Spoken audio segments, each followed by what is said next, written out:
নমস্কার, 7 নিউজ নেটওয়ার্কে আপনাদের স্বাগত।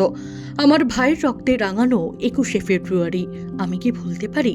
রাত পোহালেই 21শে ফেব্রুয়ারি আন্তর্জাতিক মাতৃভাষা দিবস। শুধু বাংলাদেশের নয়, এখন এটি আন্তর্জাতিক মাতৃভাষা দিবস হিসেবে পালিত হচ্ছে। মাতৃভাষা বাংলার মর্যাদা রাখতে গিয়ে প্রাণ দিয়েছিল রফিক জব্বার সালাম বরকতরা। পৃথিবীর ইতিহাসে মাতৃভাষার জন্য প্রাণ বলিদান এটাই প্রথম। বলা ভালো, 21শে ফেব্রুয়ারি বাঙালি জাতিসত্তার শেকড়ের অনুপ্রেরণার দিন। তার আগে সেজে উঠছে বাংলাদেশ। ভাষা শহীদ স্মারকের বাইরে ঢাকা বিশ্ববিদ্যালয়ের ছাত্রছাত্রীরা আলপনা দিয়ে সাজিয়ে তুলছে রাজপথ। সেই সঙ্গে চলছে 21শে বইমেলা।